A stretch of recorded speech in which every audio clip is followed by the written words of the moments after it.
मेरे मन मंदिर में विराजमान परम पूज्य गुरुदेव जी, वंदनीय संत समाज, सत्संग प्रेमी, धर्म प्रेमी, भक्त सज्जनों एवं भक्तिमती माताओं, आप लोगों के समक्ष कुछ देर निवेदन प्रस्तुत है।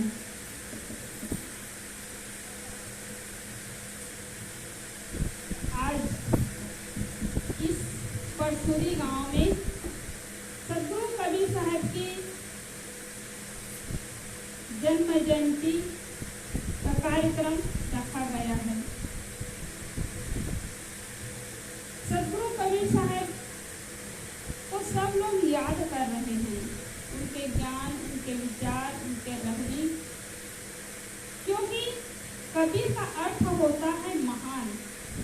और जिस प्रकार सदगुरु कबीर साहब का नाम महान, उसी प्रकार उनका ज्ञान, उनका विचार, उनके कर्म सब कुछ महान।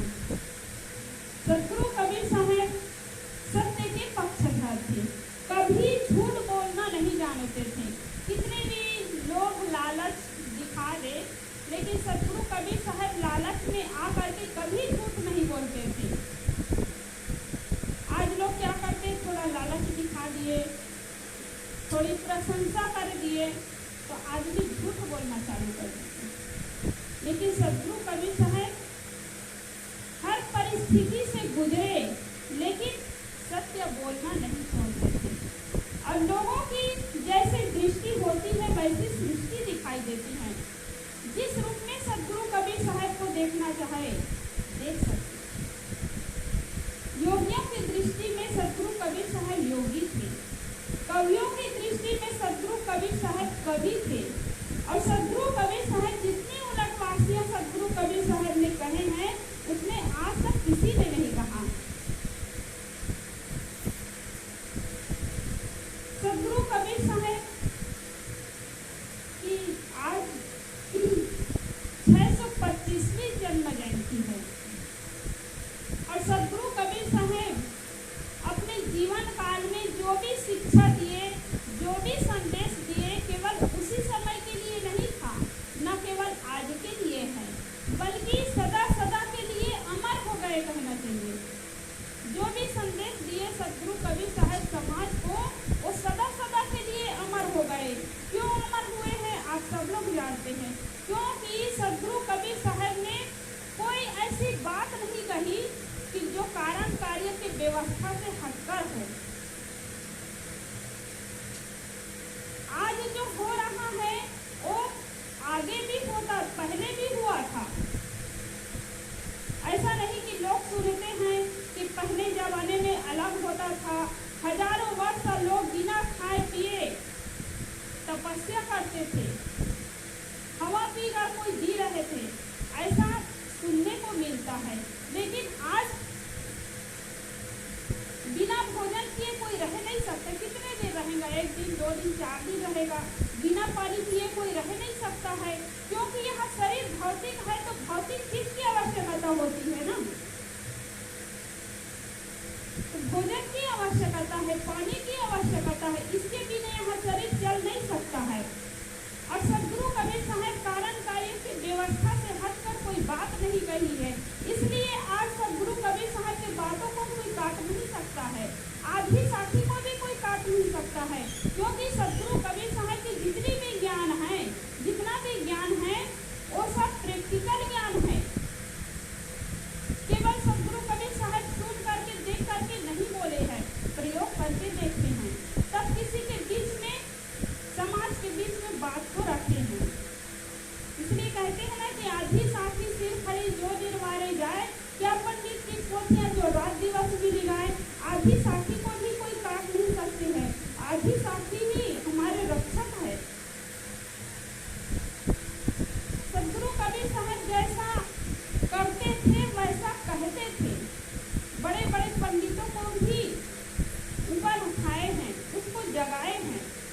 जो पंडित अपने ज्ञान विचार से जितना घमंड करते थे, ऐसे ऐसे पंडितों को भी झुकाए हैं, उनके शरण में पड़े रहे। तो मनुष्य कर्म से महान होता है, जाति पाति से महान नहीं, जाति पाति पाती से महान नहीं होते हैं। सदगुरु कबीर साहब ने कहा है, वो हिंदू को गुरु कहावे एक कीमी पर रही है, कौन हिंदू है और कौन मुसलमान है, क्या उसकी पहचान है। जब बच्चा जन्म लेता है तो हिंदू के बच्चा और मुसलमान के बच्चे को एक जगह रख दिया जाए तो क्या पहचान है, कौन हिंदू है कौन मुसलमान है, कोई पहचान नहीं है।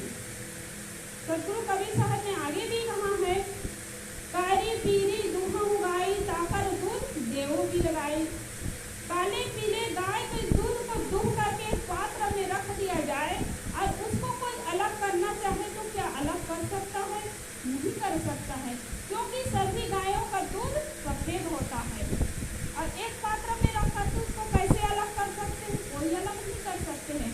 ऐसे ही सबका शरीर 5 तत्वों से बना है और सबके भीतर चेतन आत्मा निवास करते हैं। सबको एक समान भूख प्यास लगती है, सबको एक समान ठंडी गर्मी लगती है। यह शरीर पंच भौतिक शरीर है, 5 तत्वों से बना हुआ है। तो जन्म से कोई महान नहीं होता है, शरीर से कोई महान नहीं होता है, माता पिता से कोई महान नहीं होता है। महान होते हैं तो अपने कर्मों से महान होते हैं। कभी आप नहीं देखे होंगे कि धनी आदमी की तो पूजा करते होंगे, प्रशंसा तो जरूर करेंगे लेकिन पूजा नहीं करते हैं। और गुणवानों की पूजा होती है, जिनका कर्म महान है, जिनका गुण महान है, उनकी पूजा होती है। मंच में मान लो जाए कितने संत महात्मा को आप बुलाते हैं, मंच में दिखाते हैं, उनकी पूजा करते हैं, तो आप कभी नहीं जानते हैं कि उनका जन्मभूमि कहाँ है, उनके माता पिता कौन है, उसके माध्यम से आप उसकी पूजा नहीं करते हैं। मंच में दिखाकर पूजा करते हैं तो उनके कर्मों को देख करके, उनके ज्ञान विचार को देख करके, उनके सद्गुणों को देख करके पूजा करते हैं। तो कर्म से महान होता है, माता पिता से महान नहीं होते हैं, न जाति पाति से महान होते। कौन कहाँ जन्म लिए इसका महत्व नहीं है, कौन आदमी क्या कर्म करता है इसका महत्व होता है। जीवन में लंबाई का महत्व नहीं होता है, गहराई का महत्व होता है। हम देखते हैं कितने बड़े बड़े महापुरुष हुए हैं, बहुत ही कम एज में कितने अच्छे कर्म करके चले गए। और कोई आदमी 80 साल तक जी रहा है, 90-100 साल से भी ऊपर, लेकिन क्या जीवन में कर्म करता है, क्या काम करता है, उनका नामो निशान नहीं रहता है। इसलिए हम अपने जीवन को अच्छा बनाए, अपने कर्मों को अच्छा बनाए, कर्म को अच्छा बना करके ही आज भगवान कहला रहे हैं। और हम क्या करते हैं, केवल उसकी पूजा करेंगे, उसकी आरती करेंगे और हमारा कल्याण हो जाएगा। अभी आप लोग परम सम्मानीय श्री देव सिंह साहब जी से सुन रहे थे कि आपन कर्म न मेटो जाई। बड़े बड़े भगवान कहलाने वाले भी अपने कर्म के फल को भोगे हैं, तो हमें क्या नहीं भोगना पड़ेगा। केवल भगवान की आरती पूजा कर लेने मात्र से पाप से बच नहीं सकते हैं, हमारा पाप मिट नहीं सकता है, पाप कट नहीं सकता है, बल्कि अपने जीवन को अच्छा बनाना है, अपने कर्मों को अच्छा बनाना है। तो सदगुरु कबीर साहब जब भी किसी व्यक्ति को देखते थे, सदगुरु कबीर साहब की दृष्टि आम लोगों की दृष्टि से हटकर थी। सदगुरु कबीर साहब जब भी किसी व्यक्ति को देखते थे तो बाहरी हाव भाव में नहीं भूलते थे कि कौन आदमी कितना सुंदर दिख रहा है, कितने सुंदर उसके चेहरे हैं, कितनी चिकनी चुपड़ी बातें वो कर रहे, मीठे मीठे बात कर रहे, इस पर सदगुरु कबीर साहब की दृष्टि नहीं जाती थी। सदगुरु कबीर साहब की दृष्टि अनमोल चीज पर जाती थी।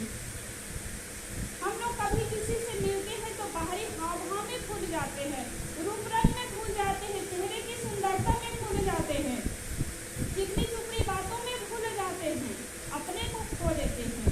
लेकिन सदगुरु कबीर साहब की दृष्टि अनमोल चीज पर जाती थी। इसलिए कहते हैं ना कि मानुष तेरा गुण बड़ा, मांस न आवे काज, हाथ न होते आवरण, त्वचा न बाजम बाज।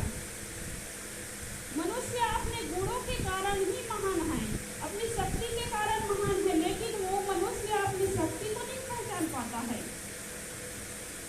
कि हमारे अंदर कितनी शक्ति है, इसको कहाँ पहचानता है, इसका बोध उसको है। आज दुनिया में जितने भी विकास नजर आ रहे हैं ना, दुनिया में जितने भी विकास नजर आ रहे हैं, जितनी भी हमें सुविधा मिल रही है, वो किसकी देन है? मनुष्य की ही देन है। लेकिन मनुष्य अपने को भूल जाता है, खुद काम करता है, कर्म करता है, विकास करता है, लेकिन अपने आप का ख्याल नहीं कर पाता है। जितने भी कला कौशल देखने को मिल रहा है, जितने बड़े बड़े ग्रंथ देखने को मिल रहा है पढ़ने को, वो केवल मनुष्य की ही देन है। लेकिन आदमी सोचते हैं तो भगवान की देन है, और भगवान मनुष्य को नहीं मानता है। भगवान मनुष्य से अलग कोई ईश्वर है, कोई ब्रह्म है, ऊपर की ओर दृष्टि जाती है, और इसी धरती पे भगवान है, लेकिन भगवान को नहीं पहचान पाता है। मनुष्य से बढ़ करके कोई भगवान नहीं है, कोई ईश्वर नहीं है। मनुष्य को हटा दिया जाए तो भगवान नाम लेने वाला भी कोई नहीं होंगे। तो सदगुरु कबीर साहब कहते हैं कि मनुष्य अपने गुणों के कारण महान है, लेकिन उस पर उसकी दृष्टि नहीं जाती। वही शरीर की सुंदरता चिकनी चुकनी बातों में भी भूल जाते हैं। सदगुरु कबीर साहब शरीर की जो गंदगी है उसको ला करके हमारे सामने प्रकट करते हैं। कहते हैं, दसों द्वार नरक भरी बूढ़े, तू गंधी को बेड़ो। आँख से देखो तो गंदगी, कान से देखो तो गंदगी, नाक से देखो तो गंदगी, मुख से देखो तो गंदगी। गंदगी का जहाज है ये, लेकिन इसी में भूल गए हैं। मान लो जाए कोई एक रूम हो, रूम में एक रस्सी बांध दिया जाए, और रस्सी बांध करके साफ सुथरा कपड़े को धो करके रस्सी में डाल दिया जाए। 1 महीने तक वो कपड़ा डला है, 1 महीने बाद उस कपड़े को आप पहन सकते हैं, लेकिन साफ सुथरा कपड़े को 1 घंटा के लिए शरीर में आप लगा लीजिए, पहन लीजिए, और आप खूब धूप में थोड़ा काम करिए, पसीने से वो कपड़ा भीग जाएगा तो दोबारा उसको पहन नहीं सकते हैं। 1 महीने बाद जो कमरे में कपड़ा डाला है उसको आप पहन सकते हैं, लेकिन शरीर में पहनने के बाद 1 घंटा बाद भी दोबारा पहनने का मन नहीं करेगा। इतना गंदा यह शरीर है, लेकिन इसमें भूल जाते हैं। इसके लिए हम मुँह कर बैठते हैं।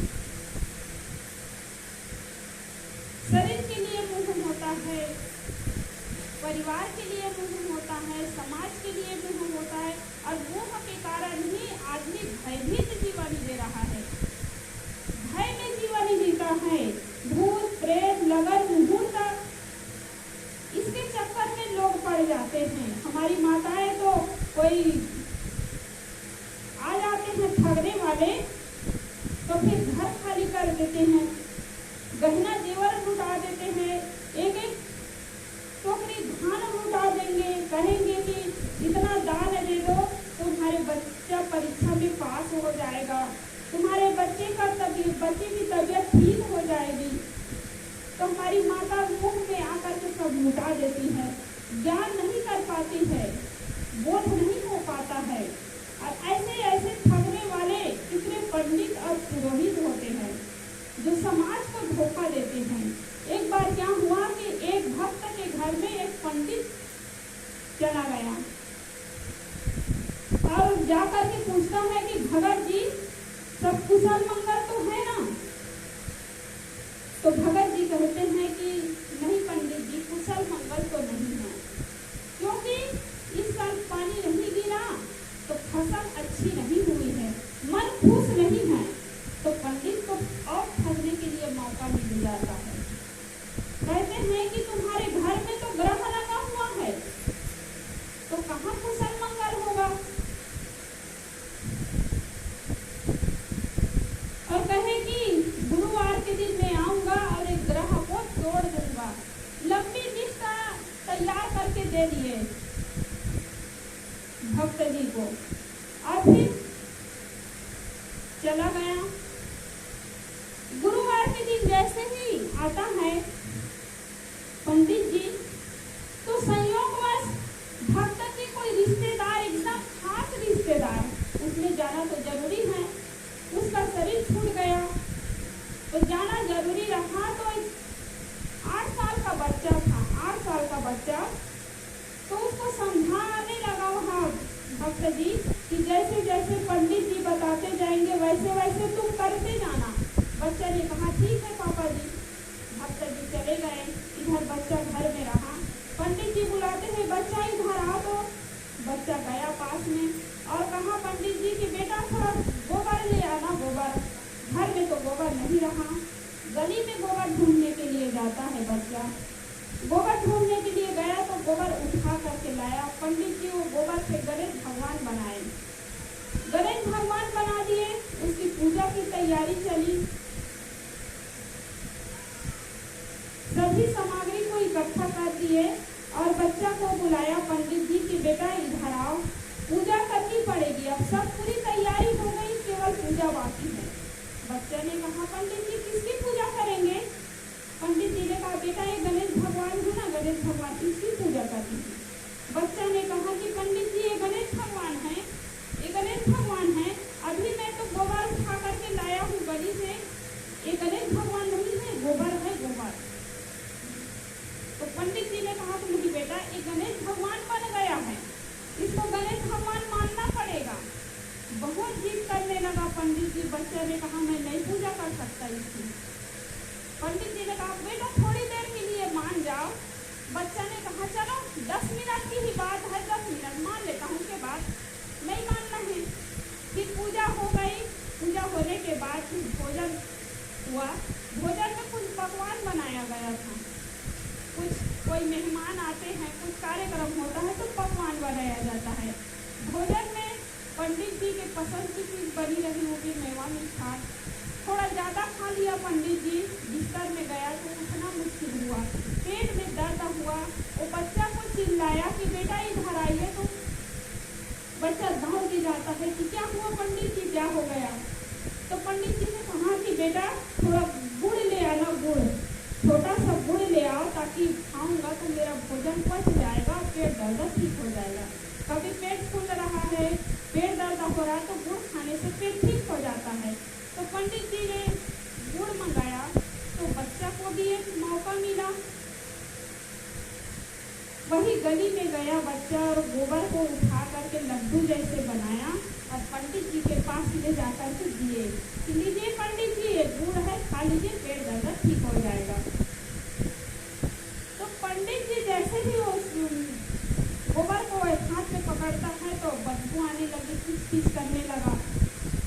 गुड़ समझ करके लिया हाथ में तो कहा पंडित जी कि बेटा तुम मजाक कर रहे हो मेरे साथ, मेरे पेट में इतना दर्द उठा है, तुम मेरे साथ मजाक कर रहे हो, तो गुड़ ले आना, गुड़। तो बच्चा ने कहा कि नहीं पंडित जी इसको मान लीजिए ना, गुड़ गोबर नहीं है, गुड़ है, आप मान लीजिए, गुड़ समझ करके आप खा लीजिए, पेट दर्द ठीक हो जाएगा। पंडित जी ने कहा कि बेटा मजाक मत करो, गुड़ ले आओ। पंडित जी ने कहा कि छोटा बच्चा ने कहा कि पंडित जी जैसे मुझे आप मनवा लिए, गोबर को गणेश भगवान मैं मान गया, और वैसे ही आप भी इसको गोबर को गुड़ समझ लीजिए, गुड़ समझ करके गुड़ मान करके खा लीजिए। पंडित जी ने कहा कि यहाँ मेरी दाल गलने वाली नहीं है। वह बच्चा सोचा कि मैं आपको खिलाऊंगा। पंडित जी एकदम डर गया, भयभीत हो गया, बोरिया बिस्तर उठाया और वहाँ से चलते बना। देखिए बच्चे की बुद्धि देखिए, छापा तिलक लगा के महाराज हो गए, ज्ञान की बात पूछे तो नाराज हो गए। छोटे बच्चे के सामने भी उनकी दाल नहीं गली। तो भले बच्चा छोटा हो लेकिन उसके पास बुद्धि है, उसके पास ज्ञान है, तो बच्चा नहीं है, वह सयाने हैं। लेकिन ज्ञानी कहलाने वाले बड़े बड़े पंडित हैं, पुरोहित हैं, दूसरों को ठग रहे हैं, दूसरों को लूट रहे हैं, अपने को ज्ञानी मान रहे हैं, लेकिन ज्ञान के सामने उसकी दाल नहीं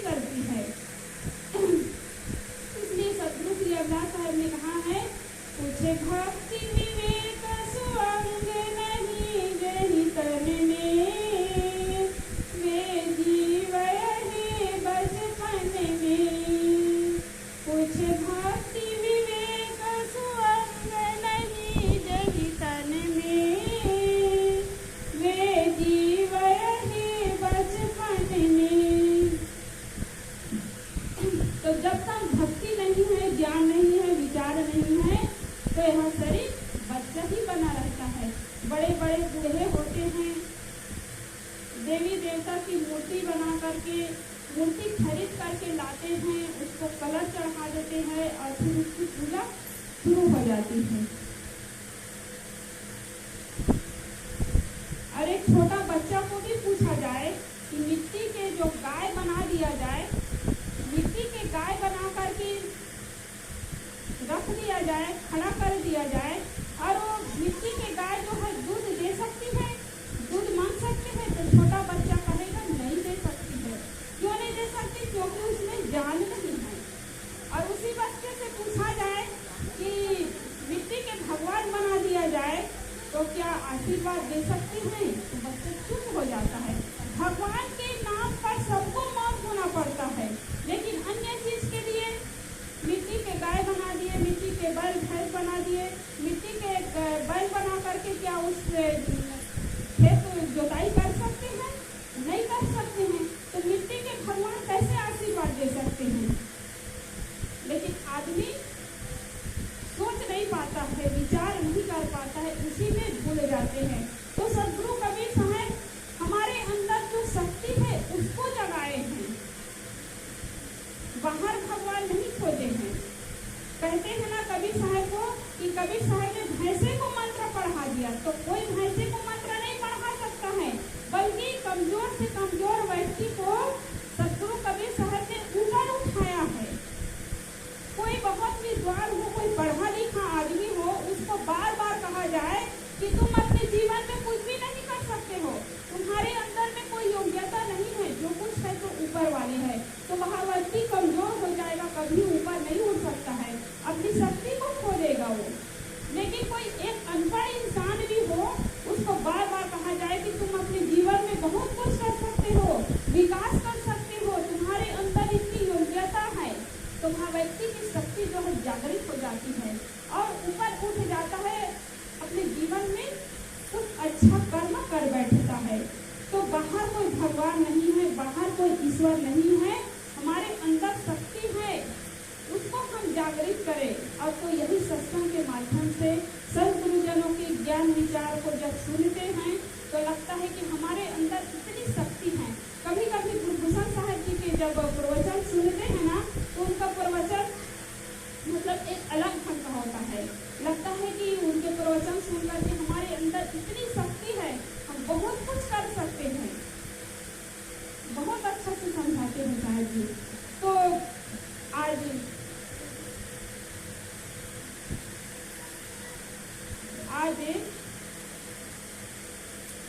इस गांव में सदगुरु कबीर साहब की जयंती का कार्यक्रम मना रहे हैं, और इस जयंती का कार्यक्रम मनाना तब सार्थक होगा जब हम सदगुरु कबीर साहब के जो ज्ञान है, विचार है, रहनी है, उसको हम अपनाएंगे, तभी यह जयंती का कार्यक्रम मनाना सार्थक होता है। नहीं तो हर साल मनाते आ रहे, मना लिए, इससे हमें कुछ लाभ नहीं होगा।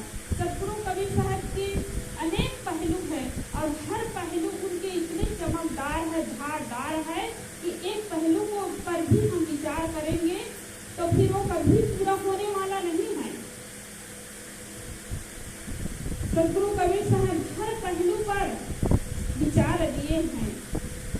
जीवों की हत्या नहीं करना चाहिए, जो भी जीव की हत्या करते हैं तो उसके फल उसको भोगना ही पड़ेगा। सदगुरु कबीर साहब ने शिक्षा दी है कि भाईचारे का बर्ताव करो, भाई भाई से प्रेम करो। कौन हिंदू है, कौन मुसलमान है, सभी एक समान है। किसी ने कहा है मैं हिंदू के घर में जन्मा, हिंदू कहलाया, मुस्लिम के घर में जन्मा, मुस्लिम कहलाया, सिख ईसाई के घर में जन्मा, सिख ईसाई कहलाया, पर मानव के गर्भ से जन्मा मानव न कहलाया। तो सभी मनुष्य एक समान है। कोई जाति पाति से ऊंचे नहीं है, ऊपर नहीं उठ सकते हैं, अपने कर्मों से महान हो सकते हैं। तो सदगुरु कबीर साहब के विचारों को हम अपने जीवन में उतारें, तभी यह कार्यक्रम मनाना सार्थक हो सकता है। इन्हीं शब्दों के साथ मैं अपनी वाणी को विराम देती हूँ। बोलिए सदगुरु देव